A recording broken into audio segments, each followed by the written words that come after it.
लड़की बहुत अच्छी टेलर है, ये आपने ठीक तरह से पता तो किया है ना?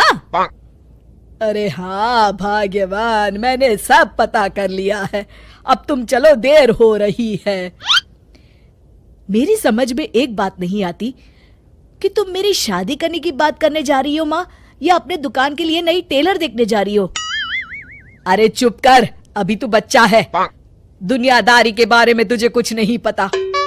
अरे तू तो एक प्राइवेट कंपनी में काम करता है, और प्राइवेट कंपनी का क्या भरोसा। लेकिन माँ, अरे तेरे पिताजी से पूछ ले, इन्होंने अपनी जिंदगी में कितनी नौकरी पकड़ी है और छोड़ी है। अरे वो तो मैं थी जो सिलाई करके घर चलाती थी। अरे बेटा, बुरा वक्त कभी फोन करके नहीं आता। टेलर बहू लाऊंगी तो मेरे साथ दुकान में सिलाई करेगी, समझा? चल अब। दोपहर होने तक तीनों लड़की वालों के घर पहुंच जाते हैं। सभी बातें और चाय पानी होने के बाद, बहन जी, आपका बेटा रोहित एक अच्छी कंपनी में काम करता है और अच्छी तनख्वाह भी है। बस हमें और कुछ नहीं चाहिए। हमें आपका बेटा बहुत पसंद है। हमें भी आपकी बेटी मीना पसंद है जी। मुझे लगता है हमें बच्चों को भी आपस में बात करने का मौका देना चाहिए। हाँ हाँ, आपने बिल्कुल सही कहा भाई साहब। जाओ बच्चों, बाहर जाके बात कर लो। अरे आप रुकिए जी। अच्छा ये बताओ बेटी, तुमने सिलाई कहाँ से सीखी है? जी, दीनानाथ इंस्टीट्यूट से। अरे बहन जी, मेरी बेटी इस मोहल्ले में सबसे अच्छी ब्लाउज सिलती है और एक से बढ़कर एक डिजाइन भी बना लेती है। अच्छा, चल बेटी, जरा तेरे हाथ की कारीगरी देख लेते हैं। अरे माँ, ये सब करने की क्या जरूरत है?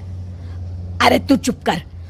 लोग ऐसे ही बड़ी बड़ी बातें करते हैं कि हमारी लड़की को तो सब आता है, बाद में असलियत सामने आती है।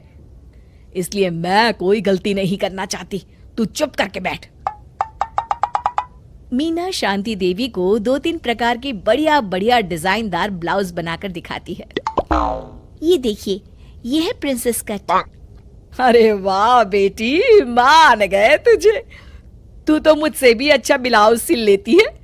चलिए बहन जी, हमें तो आपकी बेटी पसंद है। अब इसी बात पर मुंह मीठा कराइए। जी बिल्कुल। इस तरह रोहित और मीना की शादी हो जाती है। शादी के अगले दिन से मीना अपनी सास के साथ सारा दिन दुकान पर सिलाई करती रहती और अपने पति रोहित को जरा सा भी समय नहीं दे पाती थी। फिर एक दिन रोहित फोन करके मीना से कहता है, मीना, आज शाम को हम दोनों किसी अच्छे रेस्टोरेंट में खाना खाने चलेंगे। तुम तैयार रहना, मैं ठीक वक्त पर पहुंच जाऊंगा। ठीक है जी। शाम को रोहित जब घर आता है तो मीना सिलाई मशीन पर बैठी ब्लाउज सिल रही होती है। अरे ये क्या, मैंने तुमसे कहा तो था कि शाम को हमें रेस्टोरेंट में खाना खाने के लिए जाना है, और तुम हो कि सिलाई कर रही हो। हद हो गई। मुझे माफ कर दीजिए जी, क्या करूं, ये ब्लाउज मुझे कल अर्जेंट सील कर देनी है। सारा दिन तो तुम माँ के साथ दुकान पर सिलाई करती हो, अरे कम से कम शाम का वक्त तो मेरे लिए रखा करो। तभी वहां शांति देवी आ जाती है। अरे क्यों बहू को परेशान कर रहा है? कल ये तीनों ब्लाउज सुबह सिल कर देनी है। चल जा, अपना काम कर। रोहित चुपचाप वहां से चला जाता है। इस तरह अपनी सास के डर के मारे मीना चाहकर भी अपने पति के लिए वक्त नहीं बिता पाती थी। फिर एक दिन रोहित दोपहर को ऑफिस से घर आता है। उसके साथ उसकी कार में एक लड़की बैठी होती है। दोनों एक दूसरे से मुस्कुराकर बातें कर रहे होते हैं। माँ, जरा टेबल पर रखी मेरी फाइल तो देना, मैं भूल गया था। ये कौन लड़की है तेरे साथ? अरे माँ, ये तो मेरे साथ ऑफिस में काम करती है। इतना कहकर रोहित वहां से चला जाता है। उसी शाम, अरे क्या हुआ भाग्यवान, तुम्हारा चेहरा क्यों उतरा हुआ है? किस चिंता में डूबी हुई हो? क्या बताऊं जी, आज रोहित के साथ एक लड़की आई थी। कह रहा था उसके ऑफिस में काम करती है। मुझे तो उस लड़की के चाल चलन बिल्कुल ठीक नहीं लगते।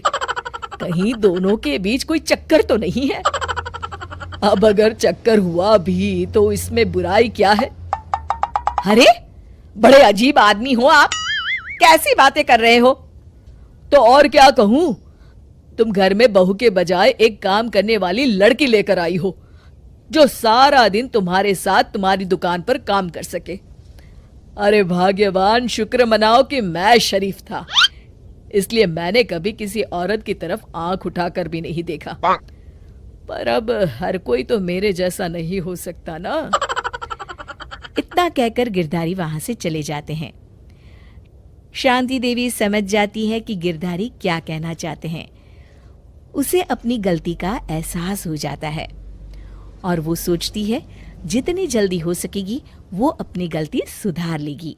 और इसीलिए 2 दिन के बाद, रोहित बेटा, मैं चाहती हूं कि कुछ दिनों के लिए तू अपनी ऑफिस से छुट्टी ले ले। क्यों, क्या हुआ माँ? अरे कुछ नहीं बेटा, मैंने तेरे और बहू के लिए शिमला की 2 टिकट बुक की है। मैं चाहती हूं कि तुम दोनों कुछ दिनों के लिए बाहर घुमाओ। क्यों बहू, ठीक है ना? सासू माँ की बात सुनकर मीना का चेहरा भी खिल उठता है। वो शर्मा कर कहती है, जी माँ जी, जैसा आप ठीक समझे। और इस तरह शांति देवी पूरी तरह से बदल जाती है। शिक्षा, बहू को बहू नहीं बल्कि बेटी समझना चाहिए और ना कि काम करने वाली नौकरानी।